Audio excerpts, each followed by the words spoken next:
ಲೂಕನ ಬರೆದ ಸುವಾರ್ತೆ 3ನೇ ಅಧ್ಯಾಯ, ಲೂಕ್ ಚಾಪ್ಟರ್ 3, 21ರಿಂದ 23ವರೆಗೂ ನಾವು ಅನಾಯಿಂಟಿಂಗ್ ಬಗ್ಗೆ ನಾವು ಕಲಿತಾ ಇದ್ದೇವೆ. ಜನರೆಲ್ಲ ದೀಕ್ಷೆ ಸ್ನಾನ ಮಾಡಿಸಿಕೊಂಡಾಗ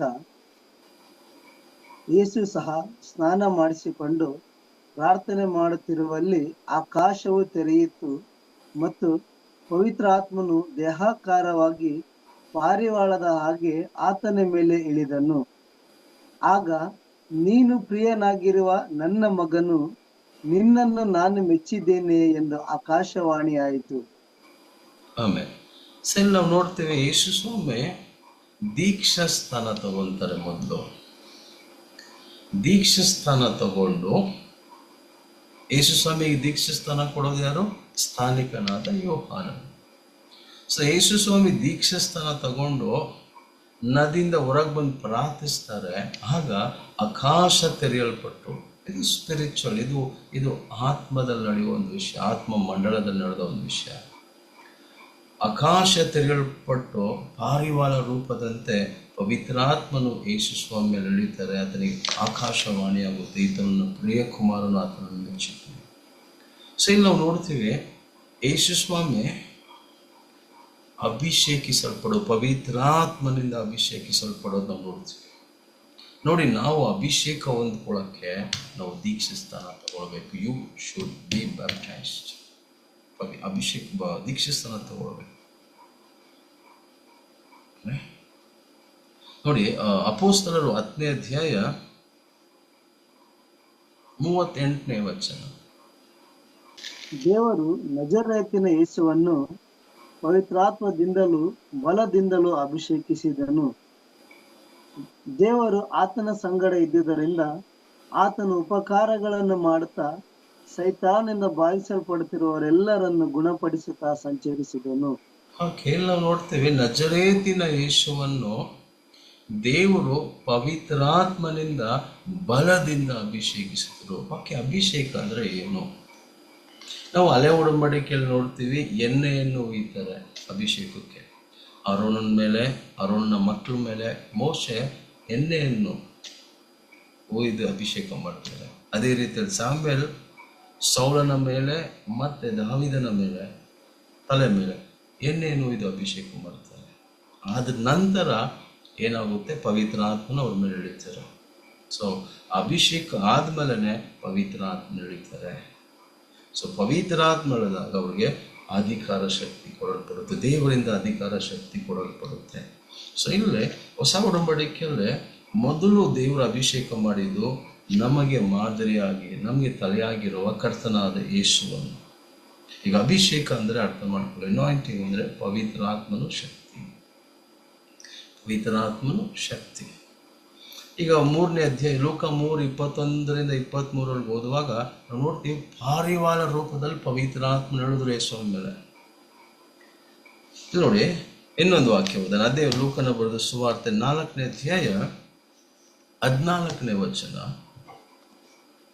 ತರುವಾಯ ಯೇಸು ಪವಿತ್ರಾತ್ಮನ ಶಕ್ತಿಯಿಂದ ಕೂಡಿದವನಾಗಿ ತಿರುಗಿ ಗಲಿಲಾಯಕ್ಕೆ ಹೋದನು. ಆತನ ಸುದ್ದಿಯು ಸುತ್ತಲಿರುವ ಪ್ರಾಂತದಲ್ಲೆಲ್ಲ ಹಬ್ಬಿಕೊಂಡಿತ್ತು. ನೋಡಿ, ಯೇಸು ಸ್ವಾಮಿ ತಿರುಗಿ ರಿಟರ್ನ್ ಆಗ್ತಾರೆ. ಎಲ್ಲಿಂದ ರಿಟರ್ನ್ ಆಗ್ತಾರೆ? ದೀಕ್ಷಾಸ್ನಾನ ಮಾಡಿಸ್ಕೊಂಡು, ಸ್ಥಾನಿಕನಾದ ಯೋಹಾನನ ಕೈಯಲ್ಲಿ ದೀಕ್ಷಾಸ್ನಾನ ಮಾಡಿಸ್ಕೊಂಡು, ಸೈತಾನನಿಂದ 40 ದಿನ ಶೋಧಿಸಲ್ಪಟ್ಟು ರಿಟರ್ನ್ ಆಗ್ತಾ ಇದ್ದಾರೆ. ಗಲಿಲಿಯ ಸ್ವಂತ ಊರಿಗೆ ರಿಟರ್ನ್ ಆಗ್ತಾ ಇದ್ದಾರೆ. ಹೆಂಗ್ ರಿಟರ್ನ್ ಆಗ್ತಾ ಇದ್ದಾರೆ? ಪವಿತ್ರಾತ್ಮನ ಬಲದಿಂದ. ನಾವು 3ನೇ ಅಧ್ಯಾಯ 21ರಿಂದ 23 ಓದುವಾಗ ಅವ್ರು ಬರೀ ಪವಿತ್ರಾತ್ಮನ ಹೊಂದ್ಕೊಳ್ಳೋದು ಮಾತ್ರ ನೋಡ್ತೀವಿ. ಅದರಲ್ಲಿ 14 ಹೇಳುತ್ತೆ, ಆತನು ಶಕ್ತಿಯಿಂದನೂ ತುಂಬಲ್ಪಟ್ಟರು. ಯಾವಾಗ ಒಬ್ಬ ಕ್ರಿಸ್ಟಿಯನ್, ಒಬ್ಬ ಬಿಲೀವರು ಪವಿತ್ರಾತ್ಮನಿಂದ ತುಂಬಲ್ಪಡ್ತಾರೋ ಅವರು ಶಕ್ತಿಯಿಂದಲೂ ಸಹ ತುಂಬಲ್ಪಡ್ತಾರೆ. ಎರಡು ಅನುಭವ ಅಲ್ಲ, ಒನ್ ಎಕ್ಸ್ಪೀರಿಯನ್ಸ್. ಯಾವಾಗ ಪವಿತ್ರ ಆತ್ಮನಿಂದ ನೀವು ತುಂಬಲ್ಪಡ್ತೀರೋ ಆ ಕ್ಷಣವೇ ನೀವು ಶಕ್ತಿಯನ್ನು ಹೊಂದ್ಕೊಂಡ್ರಿ. ನೋಡಿ, ಅಪೊಸ್ತಲರು 10:38 ದೇವರು ನಜರೇತಿನ ಯೇಸುವನ್ನು ಪವಿತ್ರಾತ್ಮನಿಂದ ಶಕ್ತಿಯಿಂದ ಅಭಿಷೇಕಿಸ್ತಾರೆ. ಎರಡು, ಪವಿತ್ರಾತ್ಮ ಶಕ್ತಿಯಿಂದ ಅಭಿಷೇಕ. ಒಂದೇ ಸತಿ ಎರಡು ಅನುಭವವನ್ನು ಹೊಂದ್ಕೊಂತೀವಿ ಆಸ್ ಅ ಕ್ರಿಶ್ಚಿಯನ್. ನೋಡಿ, ಪವಿತ್ರಾತ್ಮನ ಹೊಂದ್ಕೊಂಡಿರುವ ಎಲ್ಲ ಕ್ರೈಸ್ತರಲ್ಲೂ ದೇವರ ಅನಾಯಿಂಟಿಂಗ್ ಶಕ್ತಿ ಐತೆ. You have the power of God. ಆ ಪವರ್ಗೆ ಅನಾಯಿಂಟಿಂಗ್ ಅಂತೀವಿ. ಪವಿತ್ರಾತ್ಮನು ಮತ್ತು ಶಕ್ತಿ ಎರಡು ಸೇರಿಸಿದ್ರೇ ಅಭಿಷೇಕ. ಆಮೇಲೆ ನಾವು ಮುಂದಕ್ಕೆ ನೀವು ಅರ್ಥ ಮಾಡ್ಕೊತೀರ, ಮುಂದೆ ನೀವು ಅರ್ಥ ಮಾಡ್ಕೊತೀರ. ಓಕೆ, ರೆಫರೆನ್ಸು ಅಪೊಸ್ತಲರು 1ನೇ ಅಧ್ಯಾಯ. ಸ್ವಲ್ಪ ಅಂಡರ್ಸ್ಟ್ಯಾಂಡಿಂಗು ನಾವು ಅರ್ಥ ಮಾಡ್ಕೊಳ್ಳೋಣ. ಅಪೊಸ್ತಲರು 1ನೇ ಅಧ್ಯಾಯ 4-5 ವಚನ. ಅಪೊಸ್ತಲರು 1ನೇ ಅಧ್ಯಾಯ 4-5 ವಚನ. ಹೀಗಿರಲಾಗಿ ಆತನು ಅವರೊಂದಿಗೆ ಕೂಡಿದ್ದಾಗೆ ಅವರಿಗೆ ಯೋಹಾನನಂತೂ ನೀರಿನಲ್ಲಿ ದೀಕ್ಷಾಸ್ನಾನ ಮಾಡಿಸಿದನು. ನಿಮಗಾದರೂ ಇನ್ನೂ ಸ್ವಲ್ಪ ದಿವಸದೊಳಗಾಗಿ ಪವಿತ್ರಾತ್ಮನಲ್ಲಿ ಸ್ನಾನವಾಗುವುದು. ಆದ ಕಾರಣ ನೀವು ಯೆರೂಸಲೇಮನ್ನು ಬಿಟ್ಟು ಹೋಗದೆ ತಂದೆ ಮಾಡಿದಂತ ನೀವು ನನ್ನಿಂದ ಕೇಳಿದಂತ ವಾಗ್ದಾನಕ್ಕೆ ಕಾದುಕೊಂಡಿರಿ ಎಂದು ಅಪ್ಪಣೆ ಕೊಟ್ಟನು. ಓಕೆ, ಸೊ ಇಲ್ಲಿ ಯೇಸು ಸ್ವಾಮಿ ಶಿಷ್ಯರಿಗೆ ಹೇಳ್ತಾರೆ, ಪುನರುತ್ಥಾನ ಹೊಂದಿದ ಯೇಸು ಸ್ವಾಮಿ ಹೇಳ್ತಾರೆ, ಸ್ಥಾನಿಕನಾದ ಯೋಹಾನನ್ನು ನೀರಿಂದ ದೀಕ್ಷಾಸ್ನಾನ ಮಾಡಿಸಿದ್ರು. ನೋಡಿ, ಮತ್ತಾಯ 3ನೇ ಅಧ್ಯಾಯ 11ನೇ ವಚನದಲ್ಲೇ ಸ್ಥಾನಿಕನಾದ ಯೋಹಾನನೇ ಯೇಸು ಸ್ವಾಮಿಯನ್ನು ಕುರಿತು ಸಾಕ್ಷಿ ಹೇಳ್ತಾರೆ. ನಾನು ನಿಮಗೆ ನೀರಿಂದ ದೀಕ್ಷಾಸ್ನಾನ ಕೊಡ್ತಾ ಇದ್ದೀನಿ ಮಾನಸಾಂತರಕ್ಕೆ, ಆದರೆ ನನ್ನ ಹಿಂದೆ ಬರುವವರು ಪವಿತ್ರಾತ್ಮನಿಂದ ಬೆಂಕಿಯಿಂದ ದೀಕ್ಷಾಸ್ನಾನ ಮಾಡಿಸ್ತಾರೆ ಅಂತ ಸ್ಥಾನಿಕನಾದ ಯೋಹಾನನು ಯೇಸು ಸ್ವಾಮಿಯನ್ನು ಕುರಿತು ಸಾಕ್ಷಿ ಹೇಳ್ತಾರೆ. ಇಲ್ಲಿ ಯೇಸು ಸ್ವಾಮಿ ಹೇಳ್ತಾರೆ, ತಂದೆಯ ವಾಗ್ದಾನವನ್ನು ನನ್ನಿಂದ ನೀವು ಕೇಳಿಸ್ಕೊಂಡಿದ್ದೀರಾ, ನೀವು ಪವಿತ್ರಾತ್ಮನಿಂದ ನಿಮಗೆ ದೀಕ್ಷಾಸ್ನಾನ ಉಂಟಾಗುತ್ತೆ. ನೀರಿನ ದೀಕ್ಷಾಸ್ನಾನ ಐತೆ, ಆತ್ಮನ ದೀಕ್ಷಾಸ್ನಾನ ಅಂದರೆ ಇದು ಅನಾಯಿಂಟಿಂಗ್ ಬಗ್ಗೆನೇ ಹೇಳೋದು, ಪವಿತ್ರಾತ್ಮನ ಅಭಿಷೇಕ. Same baptism of the Holy Spirit, anointing of the Holy Spirit. ಕ್ರೈಸ್ತರಾಗಿ ಆಸ್ ಅ ಕ್ರಿಸ್ಟಿಯನ್ ಓಕೆ, ಸೇವೆಗೆ ಬರುವ ಅಭಿಷೇಕ ಇನ್ನೊಂದು ಐತೆ. ಸೇವೆಗೆ ದೇವರೊಬ್ಬರನ್ನು ಆರಿಸ್ಕೊಳ್ಳುವಾಗ ಅವ್ರಿಗೆ ದೇವರ ಅಭಿಷೇಕ ಮಾಡುತ್ತಾರೆ. ಅದು ನಿಮ್ಗೆ ಹೇಳ್ತೀನಿ ಮುಂದೆ. 8ನೇ ವಚನದಲ್ಲಿ ನಾವು ನೋಡ್ತೀವಿ. 8ನೇ ವಚನ ಓದಿರೋದು ಅಪೊಸ್ತಲರು 1:8.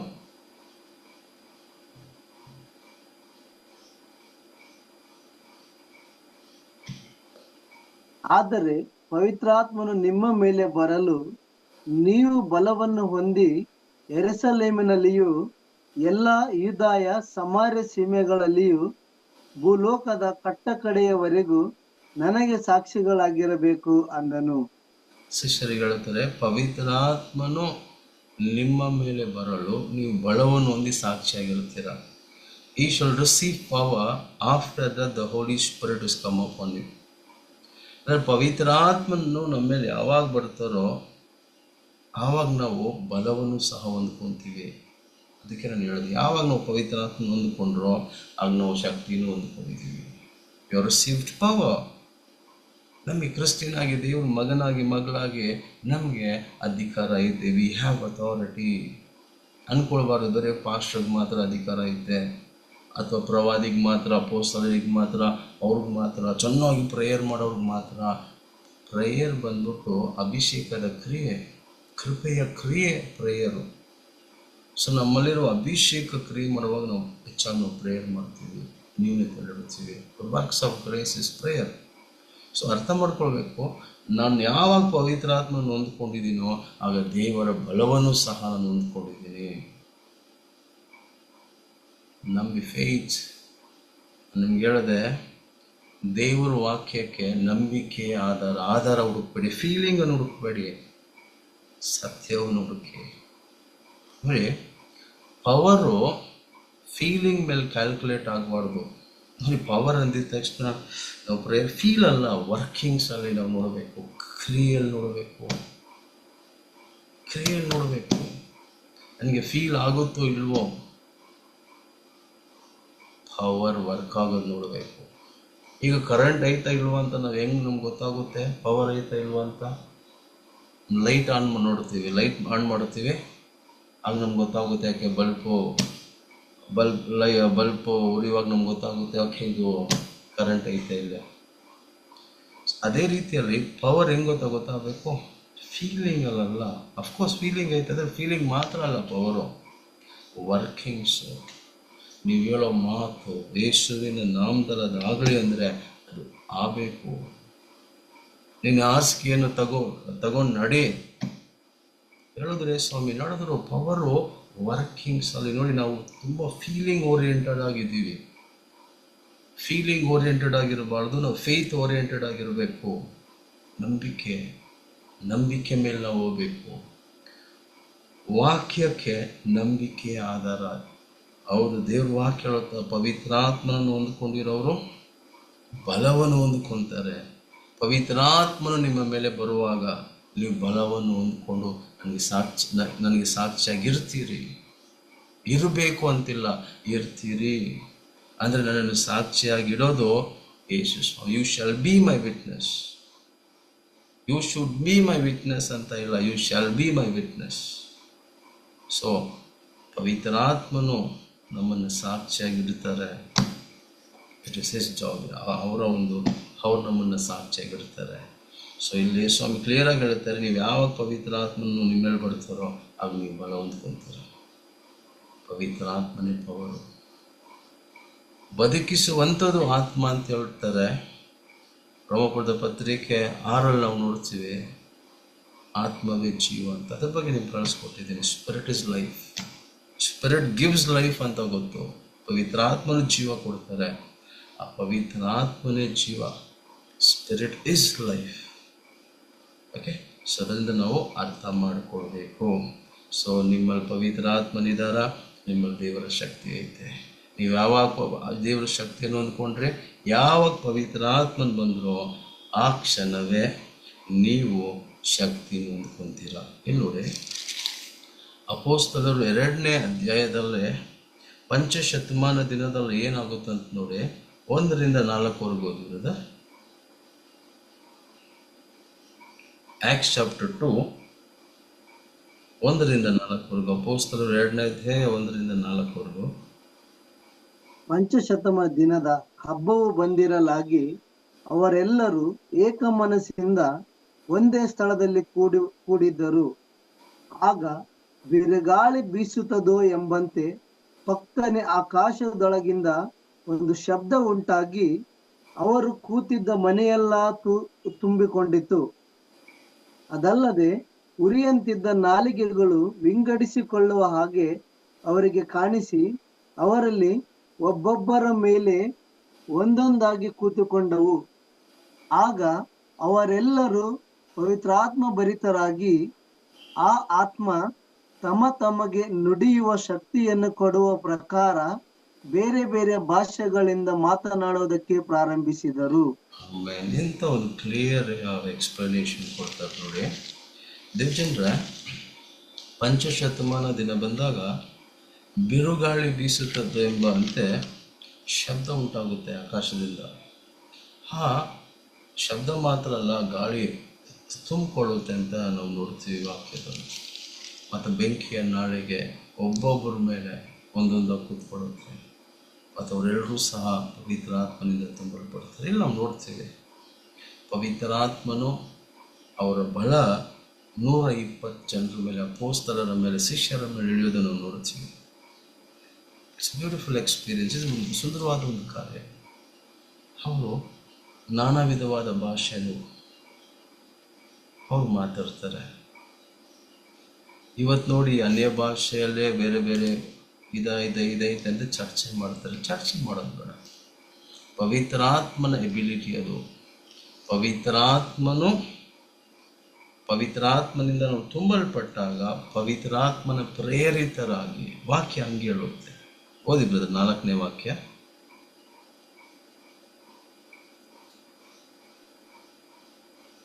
ಆಗ ಅವರೆಲ್ಲರೂ ಪವಿತ್ರಾತ್ಮ ಭರಿತರಾಗಿ ಆ ಆತ್ಮ ತಮಗೆ ನುಡಿಯುವ ಶಕ್ತಿಯನ್ನು ಕೊಡುವ ಪ್ರಕಾರ ಬೇರೆ ಬೇರೆ ಭಾಷೆಗಳಿಂದ ಮಾತನಾಡುವುದಕ್ಕೆ ಪ್ರಾರಂಭಿಸಿದರು. ಓಕೆ, ಪವಿತ್ರಾತ್ಮನಿಂದ ತುಂಬಲ್ಪಡ್ತಾರೆ. ಪವಿತ್ರಾತ್ಮನು ಅವ್ರವ್ರಿಗೆ ಕೊಟ್ಟ ನುಡಿಗಳನ್ನು ಮಾತಾಡ್ತಾರೆ. It's Holy Spirit ability. So ಅದರಿಂದ ಈಗ ನಾವು ಅನ್ಯ ಭಾಷೆ ಮಾತಾಡುವಾಗ ಅದು ನಮ್ಮ ಒಂದು ಇದಲ್ಲ, ನಮ್ಮ ಒಂದು ಎಬಿಲಿಟಿ ಅಲ್ಲ, ನಮ್ಮ ಬಲ ಅಲ್ಲ. ಪವಿತ್ರಾತ್ಮನು ಕೊಡುವ ಮಾತುಗಳು, ನುಡಿಗಳು, ಅಟರೆನ್ಸ್. ಸೊ ಅದನ್ನು ನಾವು ಚರ್ಚೆ ಮಾಡೋಕ್ಕಾಗಲ್ಲ. ಪವಿತ್ರಾತ್ಮನ ಹೆಂಗೆ ಕೊಡ್ತಾರೋ ಹಂಗೆ ನಾವು ಮಾತಾಡ್ತೀವಿ. ಇದು ಹಿಂಗೆ ಇರಬೇಕು, ಅದು ಹಂಗೆ ಇರಬೇಕು, ಅವ್ರ ಅರ್ಥ ಆಗಬೇಕು, ನೋ ಅಲ್ಲ, ಅದೆಲ್ಲ ಅಲ್ಲ. ಪವಿತ್ರಾತ್ಮನ ಹೆಂಗೆ ನನಗೆ ನುಡಿಯನ್ನು ಕೊಡ್ತಾರೋ ನಾನು ಹಂಗೆ ಮಾತಾಡ್ತೀನಿ. ಯಾವ ವರ್ಡ್ಸ್ ಕೊಡ್ತಾರೋ ಅದನ್ನೇ ಮಾತಾಡ್ತೀನಿ. ಅದು ಹಿಂಗೆ ಇರಬೇಕು, ಹಂಗೆ ಇರಬೇಕು, ಅದು ಪವಿತ್ರಾತ್ಮನ ಹತ್ರನೇ ಕೇಳಬೇಕು. ಅನ್ಯ ಭಾಷೆ ಮಾತಾಡುವವನು ಮನುಷ್ಯರ ಸಂಗಡ ಅಲ್ಲ, ದೇವರ ಸಂಗಡ ಮರ್ಮವನ್ನು ಮಾತಾಡ್ತಾರೆ. ಸೊ ನಾವು ಫೇತಲ್ಲೇ ಹೋಗೋದು. ವಾಕ್ಯ ಹೇಳುತ್ತಾ ಫೇತ್ ಅಷ್ಟೇ.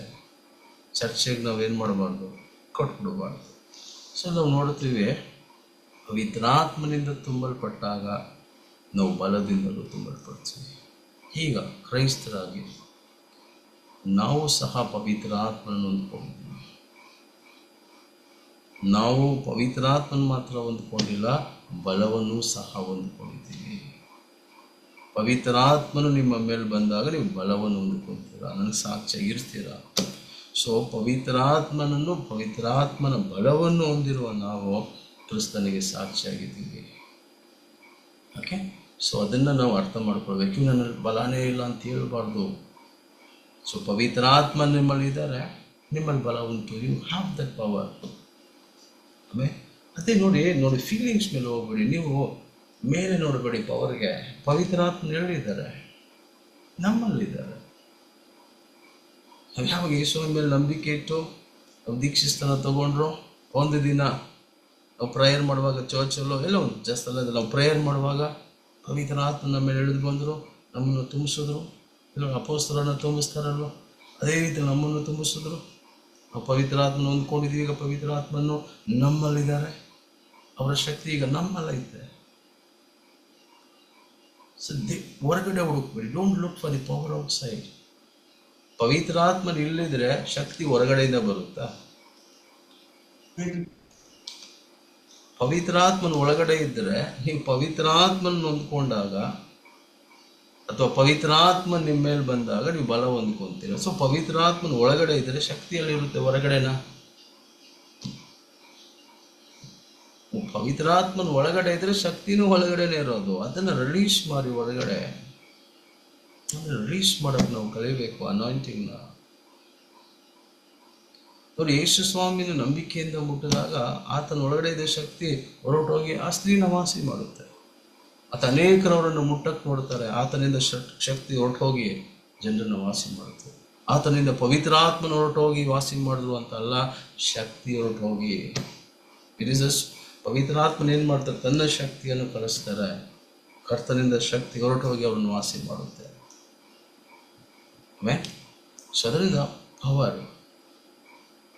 ಪವರ್ ನಮ್ಮಲ್ಲ ಐತೆ. ಪವಿತ್ರಾತ್ಮನ ಇಟ್ಕೊಂಡು, ಪವಿತ್ರಾತ್ಮನ ಶಕ್ತಿನ ಇಟ್ಕೊಂಡು ಅದನ್ನು ಭಯ ಪಡ್ತೀವಿ. ದೇವಕ್ಕೆ ಭಯ ಪಡ್ತಾರೆ ಜನರು. ಭಯ ಪಡಬಾರ್ದು, ಎದುರಿಸ್ಬೇಕು ಅವನ್ನ. ಅವನು ಬೇರೆ ವಂಚಕ, ಸುಳ್ಳಾಡವನು.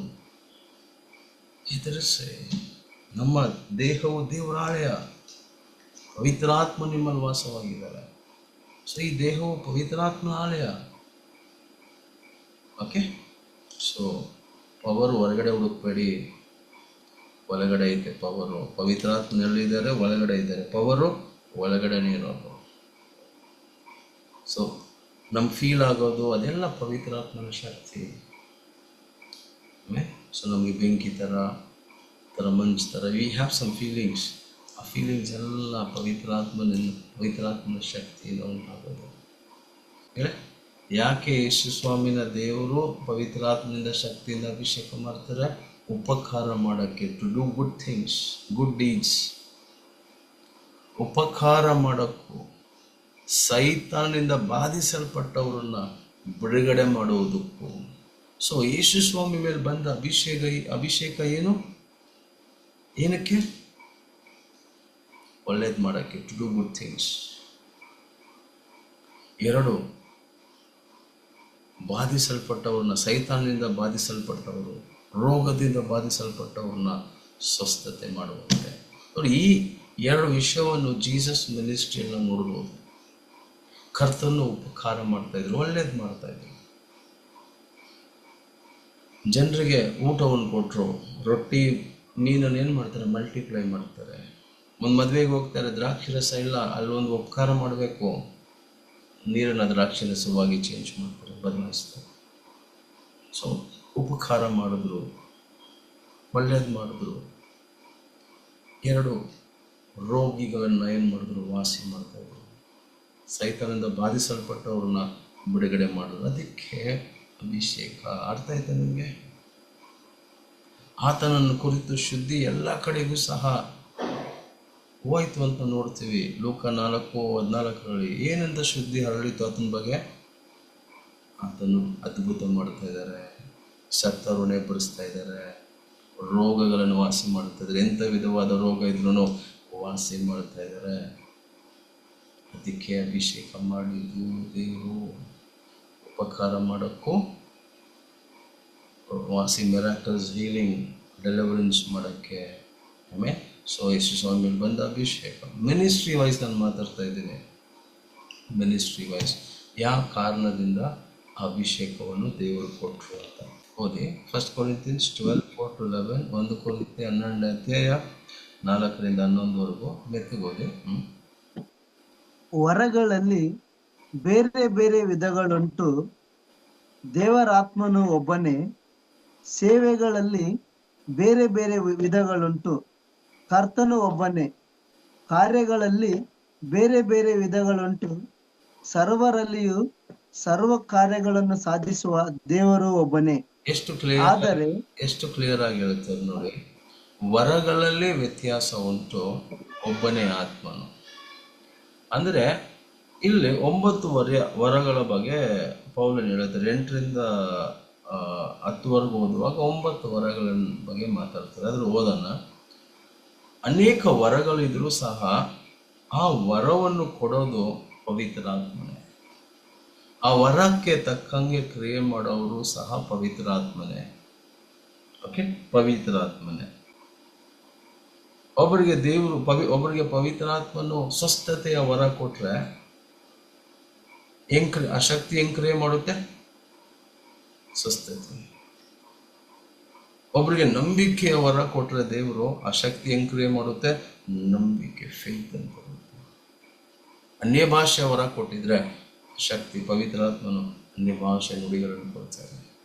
ಅದರ ಒಂದು ಇಂಟರ್ಪ್ರಿಟೇಷನ್, ಅರ್ಥವನ್ನು ಹೇಳುವ ವರ ಕೊಟ್ಟರೆ ಅದಕ್ಕೆ ಅರ್ಥ ಆಟೋಮೆಟಿಕ್ ಆಗಿ ಬರುತ್ತೆ. ಪವಿತ್ರಾತ್ಮನು ಕೊಡ್ತಾರೆ. ಸೊ ವರಗಳಲ್ಲಿ ಅನೇಕ ವರ ಇದ್ರೂ ಸಹ ಆ ಎಲ್ಲ ವರದಲ್ಲೂ ಕ್ರಿಯೆ ಮಾಡೋದು, ವರಗಳನ್ನು ಕೊಡೋದು ಒಬ್ಬ ಕರ್ತನು. ಮೊದಲು ಅರ್ಥ ಮಾಡ್ಕೊಳ್ಬೇಕು, ಅನೇಕ ವಿಧವಾದ ವರಗಳಿರ್ತದೆ. Different varieties of different kinds of gifts. ಅನೇಕ ವರಗಳೈತೆ.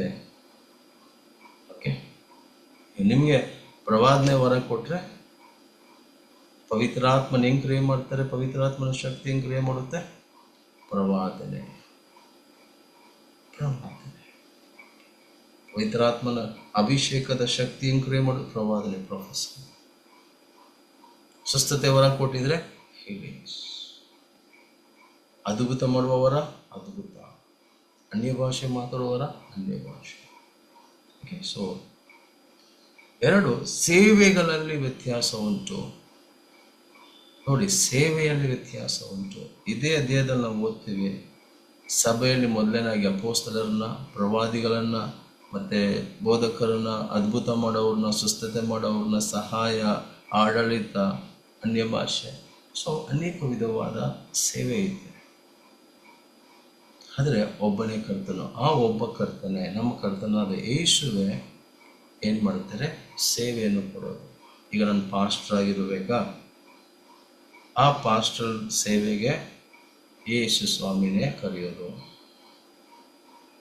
ಪಾಸ್ಟರ್ ಸೇವೆಗೆ ಯಾವ ವರ ಬೇಕು? ಪವಿತ್ರ ಆತ್ಮನ ಕೊಡೋದು. ಎಂಥ ಕ್ರಿಯೆಗಳನ್ನು ಇವ್ರನ್ನಿಟ್ಟು ನಡೆಸಬೇಕು? ಅದು ದೇವರೇ ಮಾಡೋದು. ಎಲ್ಲದರಲ್ಲಿ, ಸರ್ವದರಲ್ಲೂ ಕ್ರಿಯೆ ಮಾಡೋದು ತಂದೆ ಆಗೋದು.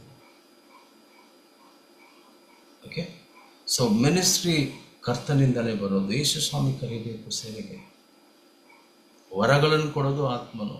ಈಗ ಪ್ರವಾದಿಯಾಗಿ ದೇವರು ನನ್ನನ್ನು ಕರೆದಿದ್ದಾರೆ ಅಂದರೆ, ಇದು ಪಾಸ್ಟ್ರಾಗಿ ದೇವರು ನನ್ನನ್ನು ಕರೆದಿದ್ದಾರೆ. ಪಾಸ್ಟ್ರಿಗೆ ಎಂಥ ವರ ಬೇಕು, ಏನು ವರ ಬೇಕು, ಎಂಥ ವಿಧವಾದ ಜನರನ್ನ ಮೊದಲು ದೇವರು ಆಲ್ರೆಡಿ ಪ್ಲ್ಯಾನ್ ಮಾಡಿರ್ತಾರೆ. ಎಂಥ ವಿಧವಾದ ಜನರನ್ನು ಇಲ್ಲಿ ಸೇರಿಸ್ಬೇಕು, ಅವ್ರಿಗೆ ಏನು ಮಾಡಬೇಕು, ಇದೆಲ್ಲ ಆಲ್ರೆಡಿ ದೇವರು ಡಿಸೈಡ್ ಮಾಡಿರ್ತಾರೆ. ನಜರೇತಿನ ಯೇಸುವನ್ನು ಪವಿತ್ರಾತ್ಮನಿಂದ ಬಲದಿಂದ ಅಭಿಷೇಕಿಸಿದ್ರು. ಅವರು ಉಪಕಾರ ಮಾಡುತ್ತಾ ಸೈತಾನಿಂದ ಬಾಧಿಸಲ್ಪಟ್ಟವರು ಸ್ವಸ್ಥತೆ ಗುಣಪಡಿಸುತ್ತಾ ಸಂಚರಿಸಿದರು. ಸೊ ಯೇಸು ಸ್ವಾಮಿಯಲ್ಲಿದ್ದ ಅಭಿಷೇಕ ಉಪಕಾರಗಳನ್ನು ಸತ್ತ ಮಗಳನ್ನು ಎಬ್ಬಿಸಿ ತಂದೆ ತಾಯಿ ಹತ್ರ ಒಪ್ಪಿಸ್ಕೊಡ್ತಾರೆ. ಸತ್ತ ಸಹೋದರನ್ನು ಎಬ್ಬಿಸಿ ಸಹೋದರಿ ಹತ್ರ ಒಪ್ಪಿಸ್ಕೊಡ್ತಾರೆ. ಲಾಸರಸ್ನ ಒಂದು ಮದುವೆಗೆ ಹೋದರೆ ದ್ರಾಕ್ಷಿ ರಸ ಇಲ್ಲ, ಅಲ್ಲಿ ಅದ್ಭುತ ಮಾಡ್ತಾರೆ. ದ್ರಾಕ್ಷಿ ರಸ, ನೀರನ್ನು ದ್ರಾಕ್ಷಿ ರಸವಾಗಿ 3 ದಿನ ಸ್ವಾಮಿ ಪ್ರಸಂಗವನ್ನು ಕೇಳ್ತಾರೆ. ಸಾವಿರಾರು ಜನ, ಊಟ ಇಲ್ಲ. ಯೇಸು ಸ್ವಾಮಿ 5 ರೊಟ್ಟಿ ಮೀನನ್ನು ಮಲ್ಟಿಪ್ಲೈ ಮಾಡಿ ಅವ್ರನ್ನ ಪೋಷಿಸ್ತಾರೆ, ಉಪಕಾರ ಮಾಡ್ತಾರೆ. ಮತ್ತು ನಾವು ನೋಡ್ತೀವಿ ಎಷ್ಟೋ ಜನರನ್ನು ಯೇಸು ಸ್ವಾಮಿ ವಾಸಿ ಮಾಡ್ತಾರೆ, ಮಿರಾಕಲ್ಸ್ ಮಾಡ್ತಾರೆ. ಸೊ ಇದು ಅವ್ರ ಮೇಲಿದ್ದ ಅಭಿಷೇಕ. ಸೊ ಯಾವ ಅಭಿಷೇಕ, ಯಾವುದಕ್ಕೆ ದೇವರು ಅಭಿಷೇಕಿಸಿದ್ರೋ, ಯಾವ ಉದ್ದೇಶಕ್ಕೆ ಅಭಿಷೇಕಿಸ್ತಾರೋ ದೇವರ ಶಕ್ತಿ ಅದೇ ಕೆಲಸ ಮಾಡುತ್ತೆ. ವರ ಯಾವ ವರ ಕೊಡ್ತಾರೋ ಶಕ್ತಿ ಆ ವರಕ್ಕೆ ತಕ್ಕಂಗೆ ಕ್ರಿಯೆ ಮಾಡುತ್ತೆ. ಪ್ರವಾದನೆ ವರ ಅಂದರೆ ಪ್ರವಾದನೆ ವರಕ್ಕೆ ತಕ್ಕಂಗೆ ಶಕ್ತಿ ಕೆಲಸ ಮಾಡುತ್ತೆ. ಸುಸ್ಥತೆ ವರ ಅಂದರೆ ಸುಸ್ಥತೆ. ಸೊ ಯಾವ ವರ ಇದೆ, ಓಕೆ ಸರಿ. ವರಗಳು ಕರುವಿಕೆಗೆ ತಕ್ಕಂಗೆ ದೇವರು ಕೊಡೋದು. ಈಗ ಉದಾಹರಣೆ, ಪಾಸ್ಟ್ ಆಗಿ ದೇವರು ನನ್ನನ್ನು ಕರೆದಿದ್ದಾನೆ. ಈಗ ದೇವರು ನನ್ನನ್ನು ಸೇವೆ ಕರೆಯುವಾಗಲೇ ಅಥವಾ ಕರೆಯೋಕ್ಕಿಂತ ಮುಂಚೆನೆ ಒಂದು ಪ್ಲ್ಯಾನ್ ಇರುತ್ತೆ ದೇವರಿಗೆ. ನನ್ನನ್ನು ಯಾವ್ಯಾವ ರೀತಿಯಲ್ಲಿ ಯೂಸ್ ಮಾಡಬೇಕು, ಎಲ್ಲೆಲ್ಲಿ ಯೂಸ್ ಮಾಡಬೇಕು, ಎಲ್ಲಿ ಸಭೆ ನಡೆಸಬೇಕು, ಎಂಥ ಜನರು ಬರಬೇಕು, ಯಾವ ವಿಧವಾದ ಜನರು ಬರಬೇಕು, ನನ್ನ ಸೇವೆ ನಾನೇನು ಬೋಧನೆ ಮಾಡಬೇಕು, ಯಾವುದ್ರ ಬಗ್ಗೆ ನಾನು ಮಾತಾಡಬೇಕು, ಯಾವ ವರ ಕೊಡಬೇಕು, ಇದನ್ನೆಲ್ಲ ಆಲ್ರೆಡಿ ದೇವರು ಪ್ಲ್ಯಾನ್ ಮಾಡಿನೇ ಒಬ್ಬರನ್ನು ಕರೆಯೋದು. ಇದು ಆಲ್ರೆಡಿ ಪ್ಲ್ಯಾನ್. ಇವತ್ತು ನಡೆಯೋ ವಿಷಯ ಅಲ್ಲ, ಯಾವತ್ತೂ ದೇವರು ಕರೆಯೋಕ್ಕಿಂತ ಮುಂಚೆನೇ ತೀರ್ಮಾನ ಮಾಡಿರ್ತಾರೆ ದೇವರು. ಸೊ ಅದನ್ನು ನಾವು ಬಂದು ನೆರವೇರಿಸ್ತೀವಿ ಅಷ್ಟೇ. ಸೊ ಉದಾಹರಣೆ, ರೋಗಿಗಳ ಮಧ್ಯದಲ್ಲಿ ನಾನು ಯೂಸ್ ಮಾಡಬೇಕು ಅಂತ ದೇವರು ಚಿತ್ತವಾದರೆ ಪಾಸ್ಟ್ರಾಗಿರ್ತೇನೆ, ಆದರೆ ಸ್ವಸ್ಥತೆಯ ವರ ಕ್ರಿಯೆ ಮಾಡಿ.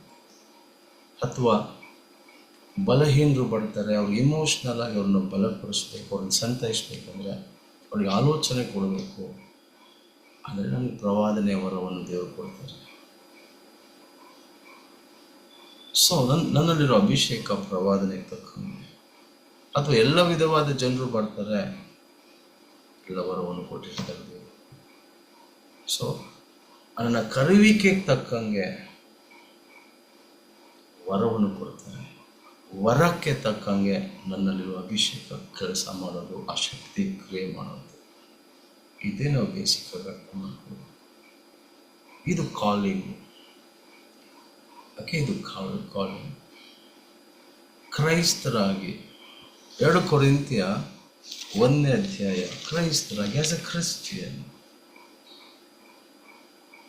21ನೇ ವಚನ, 2 ಕೊರಿಂಥಿಯ 1ನೇ ಅಧ್ಯಾಯ 21ನೇ ವಚನ. ಇದು ಕರುವಿಕೆಗೆ. ವರ್ಷಿಪ್ ಲೀಡರ್ ಆಗಿ ದೇವರು ನಿಮ್ಮನ್ನು ಕರೆದಿದ್ರೆ ನಿಮ್ಮಲ್ಲಿರೋ ಅಭಿಷೇಕ ವರ್ಷಿಪ್. ನೋಡಿ, ವರ್ಷಿಪ್ ಬರೀ ಹಾಡಾಡೋದು ಮಾತ್ರ ಅಲ್ಲ, ಒಂದು ಎಲ್ಲರೂ ಸಹ ದೇವರನ್ನು ಸಂಧಿಸ್ಬೇಕು, ದೇವರ ಮುಂದೆ ನಡೆಸ್ಬೇಕು, ಎಲ್ಲರೂ ಸಹ ಯೇಸು ಸ್ವಾಮಿನ ಸಂಧಿಸ್ಬೇಕು, ಎನ್ಕೌಂಟರ್ ಆಗಬೇಕು, ದೇವರನ್ನು ಅನುಭವಿಸ್ಬೇಕು, ಆತನ ಪ್ರೆಸೆನ್ಸ್ ಪ್ರೀತಿಯಲ್ಲಿ ನಾವು ತೇಲಾಡಬೇಕು. ತೇಲಾಡಬೇಕು. ನಾವು have to be soaked in this presence. ಅದೇ ವರ್ಷಿಪ್. ಹಾಡು ಎಲ್ಲರೂ ಆಡ್ಬೋದು. ಅಭಿಷೇಕ ಅಂದರೆ ಏನು? ಆ ಉದ್ದೇಶಕ್ಕಾಗಿಯೇ ದೇವರು ಏನು ಮಾಡ್ತಾರೆ, ಅಷ್ಟು ಬಲವನ್ನು ಕೊಡ್ತಾರೆ. ಇವರು ವರ್ಷಿಪ್ ಮಾಡಿದಾಗ ದೇವರ ಬಲ, ದೇವರ ಪ್ರೆಸೆನ್ಸ್ ಶಕ್ತಿ ಇಳಿಬೇಕು. ಅಂತ ದೇವರು ಕರೆದಿರ್ತಾರೆ. So very powerful. ಇದನ್ನು ನಾವು ಬೇಸಿಕ್ ಆಗಿ ನಾವು ಅರ್ಥ ಮಾಡ್ಕೋಬೇಕು. ಓದಿ ಬ್ರದರ್. 2 ಕೊರಿಂಥ್ಯ 1:21 2 Corinthians 1:21.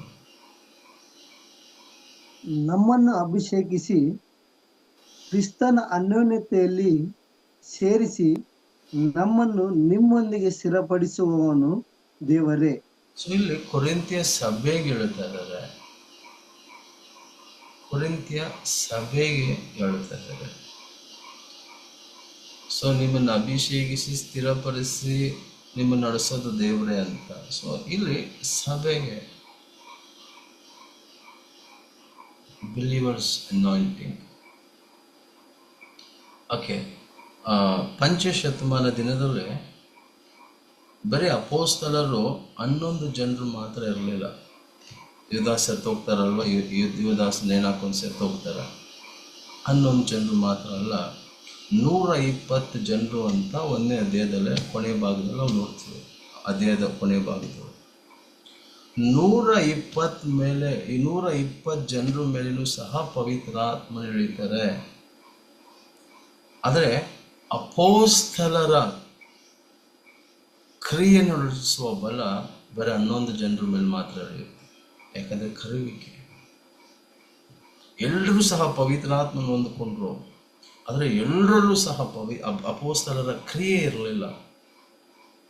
ಎಲ್ಲರೂ ಸಹ ಪವಿತ್ರಾತ್ಮನನ್ನು ಬಲವನ್ನು ಹೊಂದಿಕೊಂಡ್ರು. ಎಲ್ಲರಲ್ಲೂ ಸಹ ಪವಿತ್ರಾತ್ಮನ ಆ ಅಪೋಸ್ತಲರ ಕ್ರಿಯೆಯನ್ನು ಪವಿತ್ರಾತ್ಮ ನಡೆಸಲಿಲ್ಲ. ಬರೀ 11 ಜನರನ್ನಿಟ್ಟು ಮಾತ್ರ ಅಪೋಸ್ತಲರ ಕ್ರಿಯೆಗಳನ್ನು ದೇವರು ನಡೆಸ್ತಾರೆ. ಅದನ್ನೇ ಅರ್ಥ ಮಾಡ್ಕೋಬೇಕು. ಸೊ ಇದಕ್ಕೆ ಗ್ರೇಸ್ ಅಂತೀವಿ, ಗಿಫ್ಟ್ ಆಫ್ ಗ್ರೇಸ್. ಸೊ ಎಲ್ಲರೂ ಪವಿತ್ರಾತ್ಮನ ಹೊಂದ್ಕೊಂಡಿದ್ದೀವಿ, ಎಲ್ಲರೂ ಶಕ್ತಿಯನ್ನು ಹೊಂದ್ಕೊಂಡಿದ್ದೀವಿ. ಆದರೆ ಅವರ ಕೃಪೆಯ ಅಳತೆಯ ಪ್ರಕಾರ, ಅಕಾರ್ಡಿಂಗ್ ಟು ಹಿಸ್ ಗ್ರೇಸ್, ಆತನ ಕೃಪೆಯ ಪ್ರಕಾರವೇ ನಮ್ಮಲ್ಲಿ ದೇವರು ಕ್ರಿಯೆಗಳನ್ನು ನಡೆಸೋದು, ವರ್ಕ್ಸ್, ಗ್ರೇಸ್. ಅದಕ್ಕೆ ನಾವು ಕೃಪೆಯಲ್ಲಿ ಬೆಳಿಬೇಕು, ಗ್ರೋ ಇನ್ ದ ಗ್ರೇಸ್. ಕ್ರಿಸ್ತನ ಅರಿವಲ್ಲಿ ನಾವು ಬೆಳಿಬೇಕು. ಎಲ್ಲರೂ ಸಹ ಪವಿತ್ರಾತ್ಮನ ಹೊಂದ್ಕೊಂಡಿದ್ದೀವಿ. ಪವಿತ್ರಾತ್ಮನ ಹೊಂದ್ಕೊಂಡಿರೋ ಎಲ್ಲರೂ ಸಹ ಶಕ್ತಿಯನ್ನು ಹೊಂದ್ಕೊಂಡಿದ್ದೀರ. ಕೆಲವೊಬ್ರು ಪ್ರೇಯರ್ ಮಾಡುವಾಗ ದೊಡ್ಡ ಅದ್ಭುತ ಆಗುತ್ತೆ, ಕೆಲವರು ಪ್ರೇಯರ್ ಮಾಡುವಾಗ ದೊಡ್ಡ ಅದ್ಭುತ ಆಗಲ್ಲ, ಸಣ್ಣ ಸಣ್ಣ ಅದ್ಭುತ ಆಗುತ್ತೆ. ಏನು ವ್ಯತ್ಯಾಸ? ಕೃಪೆ, ಗ್ರೇಸ್. ಯಾಕೆ ಒಬ್ರು ಪ್ರೇಯರ್ ಮಾಡುವಾಗ ಚಿಕ್ಕ ಕಾರ್ಯ, ಇನ್ನೊಬ್ರು ಪ್ರೇಯರ್ ಮಾಡುವಾಗ ದೊಡ್ಡ ಕಾರ್ಯ? ಗ್ರೇಸ್, ಕೃಪೆಯ ಅಳತೆ. ಸೊ ಅದಕ್ಕೆ ಪ್ರಾರ್ಥನೆ ಮಾಡಿ, ಕೃಪೆಗೋಸ್ಕರ ಪ್ರಾರ್ಥನೆ ಮಾಡಿ. ಸೊ ನಮ್ಮಲ್ಲಿರುವ ವರವು, ನಮ್ಮಲ್ಲಿರುವ ಅಭಿಷೇಕವು, ಶಕ್ತಿ ಕ್ರಿಯೆ ಮಾಡೋದು ಆತನ ಕೃಪೆ, ಆತನ ಕರುವಿಕೆಯ ಪ್ರಕಾರ, ಕೃಪೆಯ ಪ್ರಕಾರ. ಯಾತಕ್ಕೆ ಕರೆದಿದ್ದಾರೆ? ನಾವು ಎಷ್ಟು ಜನರನ್ನು ನಾವು ಸ್ವಸ್ಥತೆ ಮಾಡಬೇಕು, ಬಿಡುಗಡೆ ಮಾಡಬೇಕು, ಇದೆಲ್ಲ ಪ್ರೀ ಪ್ಲ್ಯಾನ್ಡ್ ಬೈ ಗಾಡ್. ಅವ್ರು ನಮ್ಮನ್ನು ನಡೆಸ್ತಾ ಇದ್ದಾರೆ ಅಷ್ಟೇ. ಅದು ನಡೆಯುವಾಗ ನಾವು ಕುತೂಹಲ ಆಗ್ತೀವಿ, ಸಂತೋಷ ಪಡ್ತೀವಿ ಅಷ್ಟೇ. ಓಕೆ, ಸೊ ಅದಕ್ಕೆ ಗ್ರೇಸ್. ನೋಡಿ, 120 ಮಂದಿ ಮೇಲೂ ಸಹ ಸೇಮ್ ಬಿರುಗಾಳಿ, ಸೇಮ್ ನಾಳಿಗೆ, ಸೇಮ್ ಪವಿತ್ರಾತ್ಮನು, ಎಲ್ಲರೂ ಅನ್ಯ ಭಾಷೆ, ಎಲ್ಲ ಸೇಮೇ. ಆದರೆ ವರ್ಕಿಂಗ್ಸು ಡಿಫ್ರೆಂಟು. 11 ಜನರಲ್ಲಿ ಮಾತ್ರನೇ ಅಪೋಸ್ತಲರ ಕ್ರಿಯೆಯನ್ನು ದೇವರು ನಡೆಸಿದ್ರು. ಆಮೇಲೆ ಪೇತ್ರನ ನೆರಳೆ ಜನರಿಗೆ ಸ್ವಸ್ಥತೆ ಅಂತಂದಿದ್ದು ಬೇರೆ ಯಾರಲ್ಲ, ಅಲ್ಲಿದ್ದ ಒಬ್ಬ ಸಾಮಾನ್ಯವಾದ ಬಿಲೀವರಿಂದ ಅಲ್ಲ. ಅವರಲ್ಲೂ ಪವಿತ್ರಾತ್ಮನಿದ್ರು, ಅವರಲ್ಲೂ ಅಭಿಷೇಕ ಇತ್ತು, ಅವರಲ್ಲೂ ಶಕ್ತಿ ಇತ್ತು. ಆದರೆ ಅಪೋಸ್ತಲರ ಕ್ರಿಯೆ, ಅದೇ ಗ್ರೇಸ್ ಅನ್ನೋದು, ಅದೇ ಗ್ರೇಸ್ ಅನ್ನೋದು ಜನರು. ಆಮೇಲೆ ನೋಡಿ, ಒಂದು ವಾಕ್ಯ ನಾನು ನಿಮ್ಗೆ ತೋರಿಸ್ತೀನಿ ನೋಡಿ. ಅಪೋಸ್ತಲರು 4ನೇ ಅಧ್ಯಾಯ 33ನೇ ವಚನ. ಇದಲ್ಲದೆ ಕರ್ತನಾದ ಯೇಸುವಿನ ಪುನರುತ್ಥಾನದ ವಿಷಯವಾಗಿ ಅಪೋಸ್ತಲರು ಬಹಳ ಬಲವಾಗಿ ಸಾಕ್ಷಿ ಕೊಟ್ಟರು. ದೊಡ್ಡ ಕೃಪೆಯು ಅವರೆಲ್ಲರ ಮೇಲೆ ಇತ್ತು. Wow. Apostles with great power. ಇಲ್ಲಿ ಬಲ ಅಂತ ಹೇಳುವಾಗ ಪವರು ಅಂದರೆ ಅಷ್ಟು ಅದ್ಭುತ ಕಾರ್ಯಗಳನ್ನು ಮಾಡಿ ಕ್ರಿಸ್ತನ ಪುನರುತ್ಥಾನಕ್ಕೆ ಸಾಕ್ಷಿ ಕೊಟ್ರಂತೆ. ಅವರ ಮೇಲೆ ದೊಡ್ಡ ಕೃಪೆ, great grace was upon them. ಎಂಥ ಕೃಪೆ ಇತ್ತು? ದೊಡ್ಡ ಕೃಪೆ. There is a great grace upon them. ಇದೇ ವ್ಯತ್ಯಾಸ. ಅವರ ಮೇಲೆ ದೊಡ್ಡ ಗ್ರೇಸ್, ಕೃಪೆ ಇದ್ದ ಕಾರಣದಿಂದ ಅವರು ಬಲವಾದ ಕಾರ್ಯ, ಬಲವಾಗಿ ಭಯಂಕರ ಅದ್ಭುತಗಳನ್ನು ಮಾಡಿ ಬಲವಾಗಿ ಕ್ರಿಸ್ತನ ಪುನರುತ್ಥಾನಕ್ಕೆ ಸಾಕ್ಷಿ ಕೊಟ್ಟರು. ನಾವು ಕ್ರಿಸ್ತನ ಪುನರುತ್ಥಾನಕ್ಕೆ ಸಾಕ್ಷಿ ಕೊಡಬೇಕಂದ್ರೆ ನಮ್ಮೆಲ್ಲ ದೊಡ್ಡ ಕೃಪೆ ಇರಬೇಕು. We need this great grace. ಅದಕ್ಕೆ ಕ್ರಿಸ್ತನ ಅರಿವು, ನಾಲೆಜ್ ಬೇಕು. You need the great grace. ದೊಡ್ಡ ಕೃಪೆ ಬೇಕು ಜನ. ನಮ್ಮೆಲ್ಲರಿಗೂ ಬೇಕು, ನನಗೂ ಬೇಕು, ನಿಮಗೂ ಬೇಕು. We need this great grace. ಪೇತ್ರನ ನೆರಳು ರೋಗಿಸ್ತರನ್ನು ವಾಸ ಮಾಡಿತು. ಪೌಲನ ಕರ್ಚೀಫು ರೋಗಿಸ್ತರನ್ನ ಬಿಡುಗಡೆ ಮಾಡಿ ಸ್ವಸ್ಥತೆ ಮಾಡಿತು. ದೇವರಿಗೆ ಬಿಡುಗಡೆ ಅಂತಂತು ಕರ್ಚೀಫ್. ಏನಲ್ಲ ಗ್ರೇಸು, ಕೃಪೆ. ಕೃಪೆ ನೋಡಿ, ಆ ಕೃಪೆ ನಮ್ಮ ಮೇಲೆ ಇರಬೇಕು. ಎಲ್ಲರೂ ಕರ್ಚೀಫ್ ಕೊಡ್ತಾರೆ, ಎಲ್ಲರೂ ಕರ್ಚೀಫ್ ಕೊಡ್ಬೋದು, ಎಲ್ರಿಗೂ ಅದ್ಭುತ ಆಗಲ್ಲ. ಆ ಕೃಪೆ ಇದ್ದರೆ ಮಾತ್ರ ಅರ್ಥ ಆಗುತ್ತೆ ನಿಮಗೆ. ಆ ಗ್ರೇಸ್ ಇದ್ದರೆ ಮಾತ್ರ, ಆ ಕೃಪೆನೇ ಆ ಕಾರ್ಯವನ್ನು ನಡೆಸೋದು. You need the great grace. ಈಗ ಪೌಲನ್ ಕರ್ಚೀಫ್ ಕೊಟ್ಟರು ಅಂತ ನಾನು ಕೊಡ್ಬೋದು. ಆ ಕೃಪೆ ಇದ್ದರೆ ಮಾತ್ರನೇ ಆ ಮಿರಾಕಲ್ಸ್ ನಡೆಯುತ್ತೆ. ಆ ಕೃಪೆ ಇಲ್ಲ ಅಂದರೆ ಆಗಲ್ಲ. ರೋಮಪುರದವ್ರಿಗೆ 12ನೇ ಅಧ್ಯಾಯ 3-8 ರೋಮನ್ಸ್ 12:3-8. ನಿಮ್ಮೊಳಗೆ ಪ್ರತಿಯೊಬ್ಬನು ತನ್ನ ಯೋಗ್ಯತೆಗೆ ಮೀರಿ ಭಾವಿಸಿಕೊಳ್ಳದೆ, ದೇವರು ಪ್ರತಿಯೊಬ್ಬನಿಗೆ ಅವನವನ ವಿಶ್ವಾಸದ ಪ್ರಮಾಣಕ್ಕನುಸಾರವಾಗಿ ಕೊಟ್ಟಂತೆ ತನ್ನನ್ನು ಮಿತವಾಗಿ ತಿಳ್ಕೊಳ್ಳಬೇಕೆಂದು ನನಗೆ ಕೊಡಲ್ಪಟ್ಟ ಕೃಪಾನುಸಾರವಾಗಿ ನಾನು ಹೇಳುತ್ತೇನೆ. ನಮಗೆ ಒಂದೇ ದೇಹದಲ್ಲಿ ಬಹಳ ಅಂಗಗಳಿರಲಾಗಿ ಆ ಎಲ್ಲ ಅಂಗಗಳಿಗೆ ಹೇಗೆ ಒಂದೇ ಕೆಲಸವಿರುವುದಿಲ್ಲವೋ ಹಾಗೆ ಅನೇಕರಾದ ನಾವು ಕ್ರಿಸ್ತನಲ್ಲಿ ಒಂದೇ ದೇಹವಾಗಿದ್ದು ಒಬ್ಬರಿಗೊಬ್ಬರು ಪರಸ್ಪರ ಅಂಗಗಳಾಗಿದ್ದೇವೆ. ಹೀಗೆ ಕೃಪೆಗನುಸಾರವಾಗಿ ನಮಗೆ ವಿಧ ವಿಧವಾದ ವರಗಳು ಕೊಡಲ್ಪಟ್ಟಿರಲು ಅವುಗಳಲ್ಲಿ ಅದು ಪ್ರವಾದನೆಯಾಗಿದ್ದರೆ ನಂಬಿಕೆಯ ಪ್ರಮಾಣಕ್ಕೆ ತಕ್ಕಂತೆ ಪ್ರವಾದಿಸೋಣ. ಇಲ್ಲವೇ ಸೇವೆಯಾಗಿದ್ದರೆ ನಮ್ಮ ಸೇವೆಯಲ್ಲಿ ನಿರತರಾಗಿರೋಣ. ಬೋಧಿಸುವವನು ಬೋಧಿಸುವುದರಲ್ಲಿ ನಿರತನಾಗಿರಲಿ. ಇಲ್ಲವೇ ಎಚ್ಚರಿಸುವವನು ಎಚ್ಚರಿಸುವುದರಲ್ಲಿ ನಿರತನಾಗಿರಲಿ. ಮತ್ತು ಕೊಡುವವನು ಯಥಾರ್ಥವಾಗಿ ಕೊಡಲಿ. ಆಳುವವನು ಶ್ರದ್ಧೆಯಿಂದ ಆಳಲಿ. ಕರುಣೆಯನ್ನು ತೋರಿಸುವವನು ಸಂತೋಷಪೂರ್ವಕವಾಗಿ ತೋರಿಸಲಿ. ಆಮೇಲೆ ಥ್ಯಾಂಕ್ ಯು. ಸೊ ಇಲ್ಲಿ ನೋಡ್ತೇವೆ ನಾವು, ನೋಡಿ, ಒಂದು ದೇಹದಲ್ಲಿ ಹೆಂಗೆ ಅನೇಕ ಅಂಗಗಳೈತೋ ಕ್ರಿಸ್ತನ ದೇಹದಲ್ಲೂ ಸಹ ನಾವು ಅನೇಕ ಅಂಗಗಳಾಗಿದ್ರೂ ಸಹ ಒಂದೇ ದೇಹ. ಅಂದರೆ ನೋಡಿ, ನಮ್ಮ ದೇಹದಲ್ಲಿ ಕಣ್ಣು ಒಂದು ಅಂಗ, ಕಿವಿ ಒಂದು ಅಂಗ, ಬಾಯಿ, ಮೂಗು, ಕೈ, ಕಾಲು ಇದೆಲ್ಲ ಒಂದೇ ಕೆಲಸ ಮಾಡಲ್ಲ. ಕಾಲು ನಡೆಯುತ್ತೆ, ಕೈ ಎತ್ತುತ್ತೆ, ಕೆಲಸ ಮಾಡುತ್ತೆ, ಕಣ್ಣು ನೋಡುತ್ತೆ, ಕಿವಿ ಕೇಳಿಸ್ಕೊಡುತ್ತೆ, ಬಾಯಿ ಮಾತಾಡುತ್ತೆ, ಮೂಗು ಉಸಿರು ತಗೊಳುತ್ತೆ, ಉಸಿರು ಬಿಡುತ್ತೆ. ಸೊ ಅದೇ ರೀತಿಯಲ್ಲೇ ಸಭೆಯಲ್ಲಿ ಅನೇಕ ವಿಧವಾದ ಸೇವೆ ಐತೆ. ಇದನ್ನೇ ನಾವು ಅರ್ಥ ಮಾಡ್ಕೊಳ್ಬೇಕು. ನೋಡಿ, ಎಲ್ರಿಗೂ ಪಾಸ್ಟರ್ ಆಗಬೇಕು, ಎಲ್ರಿಗೂ ವರ್ಷಪ್ ಲೀಡರ್ ಆಗಬೇಕು, ಎಲ್ರಿಗೂ ಪ್ರವಾದಿ ಆಗಬೇಕು ಅಲ್ಲ. ಅದನ್ನ ಬಿಟ್ಟು ಅನೇಕ ಸೇವೆ ಐತೆ. ಬೋಧಿಸೋದು ಮಾತ್ರ ಸೇವೆ ಅಲ್ಲ, ಪ್ರವಾದಿ ಅನ್ನೋದು ಮಾತ್ರ ಸೇವೆ ಅಲ್ಲ. ನೋಡಿ, ಕರುಣೆ ತೋರಿಸೋದು ಸೇವೆ ಅಂತ ಇದೆ. ಕರುಣೆ ತೋರಿಸೋದು, ಕೆಲವೊಬ್ರು ನೋಡಿದ್ದೇನೆ, ಅವ್ರು ಯಾವಾಗಲೂ ಸಾಫ್ಟ್ ಆಗಿ ಯಾರು ನೋಡಿದ್ರು ಸಹ ಕರುಣೆ ತೋರಿಸ್ತಾರೆ. ಚಾರಿಟಿ ಅದೇ ಪ್ರೀತಿಯಿಂದ ಕರುಣೆ ತೋರಿಸ್ತಾರೆ. ಈ ಮಿಷನರಿಗಳು ಹಾಸ್ಪಿಟಲ್ಸ್ ಅನ್ನು ಸ್ಕೂಲ್ಸ್ ಅನ್ನು ತರಕ್ಕೆ ಏನು ಕಾರಣ? ಆ ಕರುಣೆ, ಜನರ ಮೇಲೆ ಕರುಣೆ ತೋರಿಸೋದು. They had compassion on the people. So ನೋಡಿ, ಕೊಡೋದು ಒಂದು ಸೇವೆ, ಕರುಣೆ ತೋರಿಸೋದು ಒಂದು ಸೇವೆ, ಎಲ್ಡರ್ ಆಡಳಿತ ಮಾಡೋದು ಒಂದು ಸೇವೆ, ಎಚ್ಚರಿಸೋದು ಒಂದು ಸೇವೆ. ನೋಡಿ, ಎಚ್ಚರಿಸೋದು ಒಂದು ಸೇವೆ ಅಂತ, ಬೋಧಿಸೋದು ಒಂದು ಸೇವೆ, ಪ್ರವಾದಿಸೋದು ಒಂದು ಸೇವೆ.